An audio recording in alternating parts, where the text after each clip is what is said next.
Hi, this is Aviv Wasserman. I'm going to say a few words in Hebrew and the main video will be in English. שלום לכולם, כאן אביב.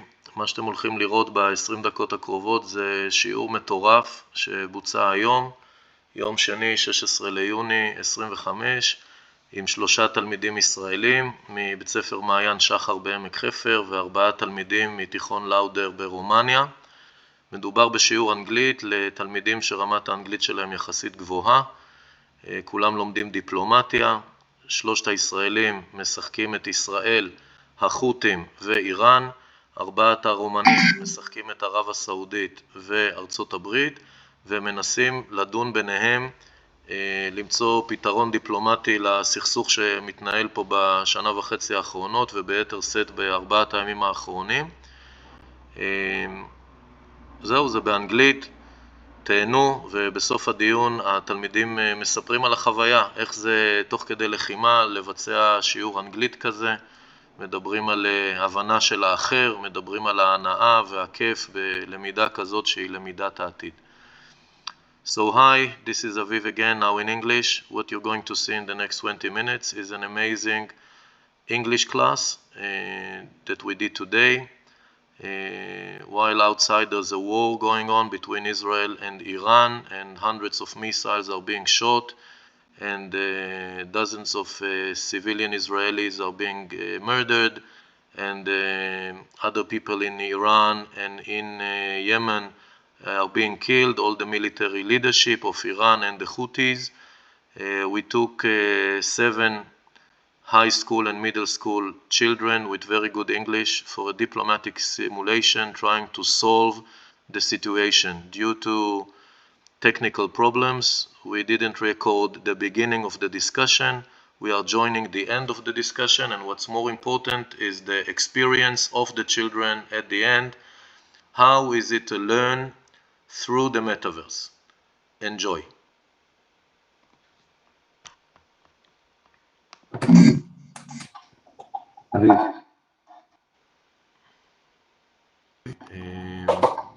We were in the midst of a diplomatic simulation about the crisis in the Red Sea between the Houthis and Iran, Israel, Saudi Arabia and the United States. It's being part of an educational process between Israeli schools in Romania. We had it all on record, and my computer broke down. So just Diana, if you can just share with all the viewers what has just happened, and we'll take it from there. Please, Diana. Okay, so welcome again. We were discussing the crisis in the Red Sea with the parties involved, namely Israel, the United States, Saudi Arabia, the Islamic Republic of Iran, and the Houthi rebels. Some very interesting points were addressed. Of course, the Houthi rebels are linking this situation to what's happening in Gaza. Iran is supporting the position of the Houthi rebels and is demanding that they have the right to help different organizations that support the same ideas that they're proposing in the Middle East. And of course, we have a coalition formed by the United States, Israel, and Saudi Arabia, which are trying to stop the attacks on commercial vessels in the Red Sea and restore the global supply chains and the maritime trade. We already had a sort of a moderated debate. They've stated their policy statements, and we were now reaching the point of drafting a resolution. And we were actually at the point where the United States wanted to add something on how they see this deal being made. Diana, just so you have the floor. Diana, just one question. It's 10 to 10. How much you have on the Romanian side? How much time? Yeah, because we said that we'll finish by 10. Can we have more time, or do we have to finish by 10 o'clock? I think we can have a bit more time. Okay, on the Israeli side, is it okay if we'll finish by 10:15? Yeah, absolutely. I have a meeting with my teacher. I can maybe join late, Yes. or just Yes. if I can just not show up, so it's fine. But Daniel, at 10:30 I have a Zoom class. your presence is crucial here. Diana, can we sum up?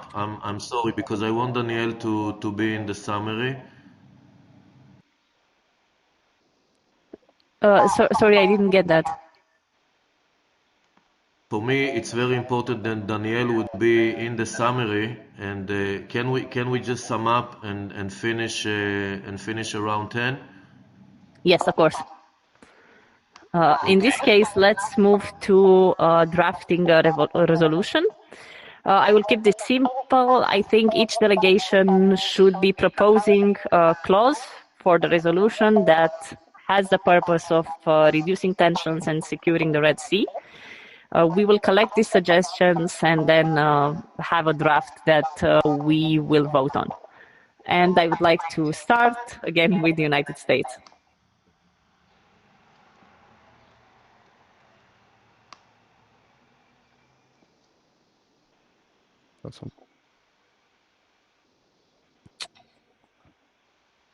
So what we propose is that states must comply with the UN arms embargo on Yemen, Resolution 2216 that we have mentioned so many times, and any violations shall be investigated.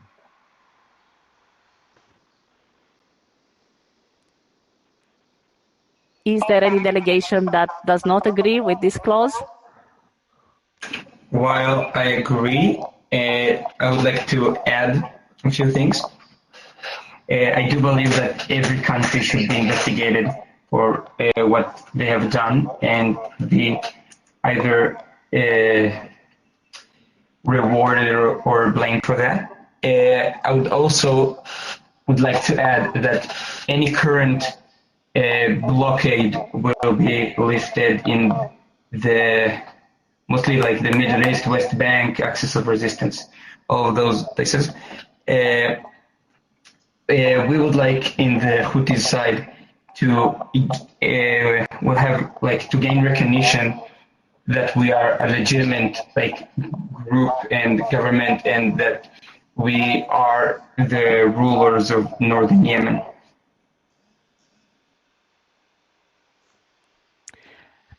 So just to summarize, you agree with the clause proposed by United States if it refers to all the countries in the Middle East, and also you would add a new clause which says that the Houthis would get a political position in the government of Yemen. Yes, absolutely. And as the political government, we will absolutely learn what like we'll learn everything they need to learn, and we'll be better if that's what other countries are thinking, and also to lift every blockade that is currently placed. I would assume Iran agrees with this, but I'm not yes, sure. But we have also other sectors we want to add. Yes. Just a second, so we can stay on this clause and make sure that every delegation approves it. And then move to the next one, okay? There are some red lines crossed and we want to make our point clear. Okay, go ahead. Okay, the only clause Iran will sign will be one that, first of all, legitimizes Houthis as a government group. They will be legitimized as the ruling party of Yemen, and there will be a country recognized by the UN. Second of all, the immediate withdrawal of Israel from the lands of Palestine and recognition of a free state of Palestine that is not connected in whatsoever to the US or Israel. Third of all, we will want Israel to stop all their aggression in the entire Middle East. Okay, that's the only agreement that we will sign. Diana. Okay, Diana. thank you. Excuse me, can I respond? Daniel is very passionate. Daniel, I want you to stay with us for a few more minutes. Dolev, one minute, please. Diana. Aviv, I still have another 30 minutes. Okay, yes. I want to take the floor. I'm not sure we'll solve all the problems of the Middle East in the next 5 minutes. And I would like to move on to guys because it's very, very important for me to hear from you how was the simulation and how is learning in such, what are the advantages of learning in such a way. Can we please do that, Diana? Of course, yes. Can I add something on this? If you don't mind, I just have to share with you. I want to share something and then just open the floor for remarks. When I first spoke with you about having a diplomatic simulation, it was difficult to imagine how it would be like. But I'm shocked is the right word from what happened here in the past hour or so. Shocked in a very positive way. I think that we had 3 Israeli students here playing, of course, Israel, but also playing Iran and the Houthis, and 4 students from Romania playing America and playing Saudi Arabia. I think the power of understanding the other can be Iran, the other can be a man trying to understand how a woman thinks, or a woman trying to understand how a man thinks, a thin student understanding what is being fat, or a very timid student understanding how is it to be violent or bullying. The power of understanding the other.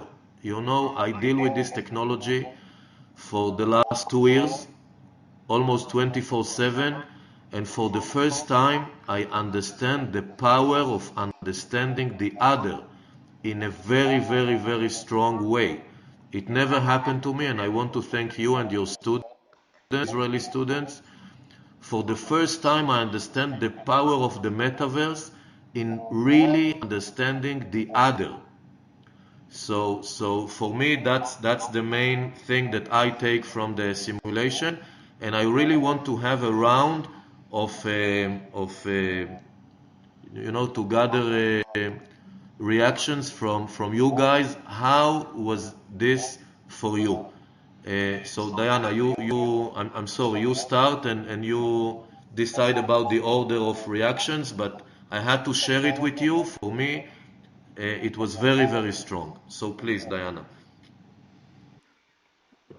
So as you said, when you first proposed this, the diplomatic simulation, I had no idea how this was going to be like, because I've never done something similar before. But I think it's much more interactive. It sort of gets you the feeling that you're there in the room with other people actually debating. And I agree with you, it's very important to try to understand the other and to at least go there and put in the effort and make up the arguments, sometimes for a side with which you don't necessarily agree or you don't agree in any way. I would like to congratulate all the students that were involved. For the Israeli students, I'm sure it was not very easy to put themselves in the shoes of the enemy. So congratulations for that. And let's gather some reactions from all the students, and I'm just going to start with the delegate of the Houthi rebels. Okay, thank you.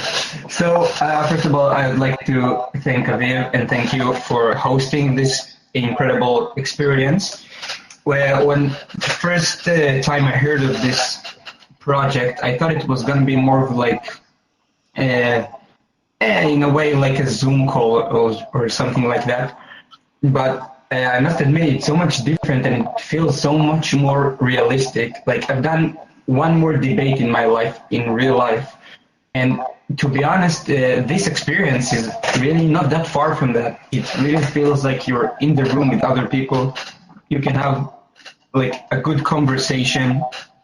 It's a flawless project, and I think that with a little bit more experience and a little bit more working on this metaverse thing, it can be like a really big thing. And I'm very proud to be like in the first roots of that. Thank you, Dolev. Thank you. Daniel? So it was very hard for me to represent a country that wasn't letting me sleep for the past 3 days. Every night at around 4 a.m. or 2 a.m. There were missiles at my house. I couldn't sleep. I had to run to the mamad. Also, they ruined my nap yesterday. But I think I do understand their anger at Israel. I understand it better, first of all. Second of all, right now I'm not with the VR headset because I'm at home because all schools are canceled, and the VR headset we used our school from the school. But when I did use VR, it was very connecting. Like, it's much different than just being on a Zoom call, because the people are avatars, not like avatars are still not humans, but it's better than rectangular boxes you see on your screen, and you almost always don't see everyone, and you don't see everyone's reaction. Here you also don't see people's reaction, but it's more connected. Like as a person, I think that the technology has a long way to go. But the long way that it has to go will be a very good way, and will let us achieve things that were not possible like 2 years ago, 1 year ago. Daniel, thank you so much, and I really adored the way that you represented Iran today. You were so passionate, and I will never forget the show that you gave here the last hour, Daniel. I got to say things I don't agree with. Just for the record, I got to say things that I don't agree with at any level whatsoever. I said some horrendous stuff, so please forgive me. From Iran perspective, I try to justify the horrible massacre of October 7th, which is not justified at any level, any point, anything. But yeah, I had to represent. I had to step into the role. Daniel, as an educational experience, I think this is an experience that you will never forget in your life, although you did it with a phone and not with VR headset.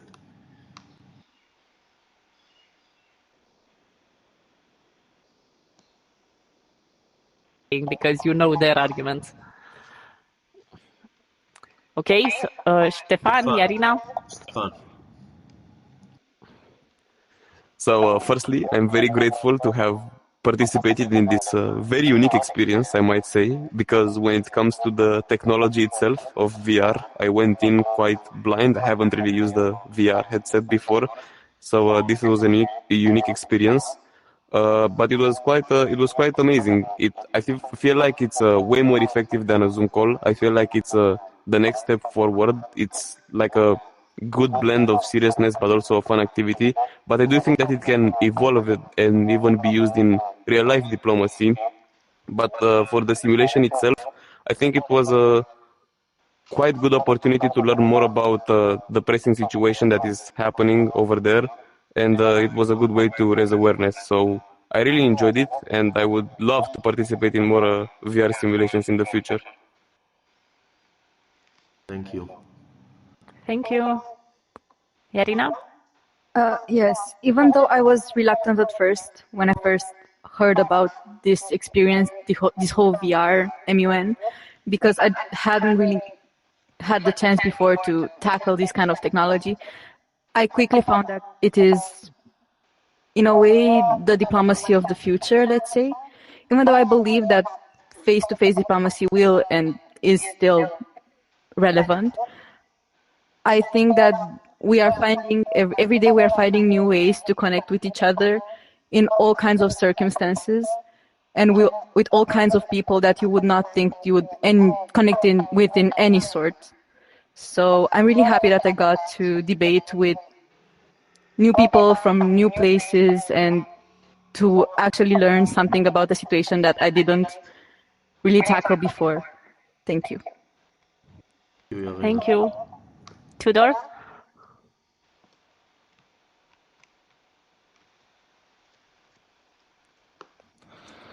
Right, so I think anything I could have possibly said right now has already been said. So what I will touch upon is the fact that this experience was incredibly important to me because, to be honest, I'm the type of person that is kind of scared by all the technological advancement that I see, especially in the past few years, everything that's happening with AI, with robots, and just anything digital in general. So initially, when I was told that I was going to participate in this VR model UN, I wasn't all that happy seeing like it was from the VR perspective, but actually coming into this world, into the metaverse, and seeing how everything works out and how it makes the whole process that much more efficient. And I feel like I'm almost interacting face to face with people thousands of kilometers away. Just makes me kind of switch my perspective on the whole aspect of digitalization from this point of view. So for me, this is why this experience was incredibly important. Thank you, Theodore. Alexandra? This VR simulation made the whole diplomatic experience incredibly impactful. Being inside the simulation rather than just reading or hearing about diplomacy allowed me to engage directly with the challenges and pressures diplomats face in real time. As Stefan mentioned, it was also the perfect blend of fun and seriousness. The virtual environment added a layer of realism, and I could see and respond to nonverbal cues, sense the urgency in negotiations, and experience how quickly situations can change between different diplomats. Thank you. Thank you, Alexandra. Thank you. Dylan?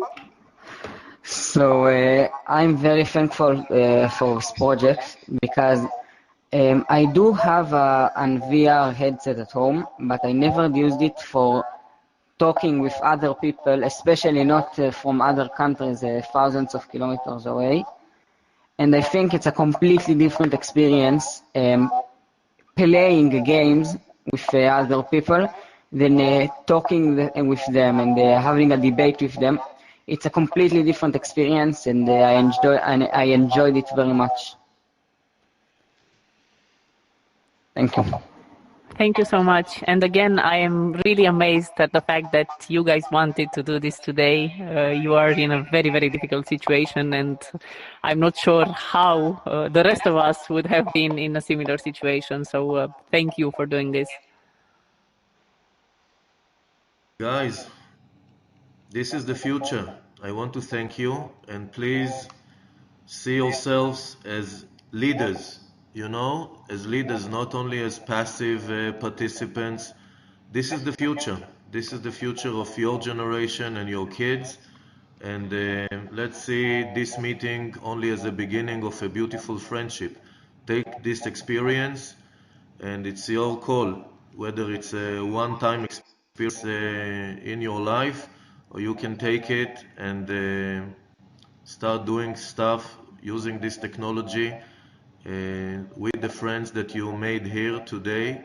It's your call. I want to thank you for doing this. It's for me, it's historic. So thank you, and I wish my friends on the Israeli side safe few days and few weeks. You know, we are at war, and Thank you. I don't take it for granted that you came here today. Thank you. Diana, thank you so much for being my partner thank you. on this. Thank you, and thank you, Aviv, for organizing this. This was really amazing.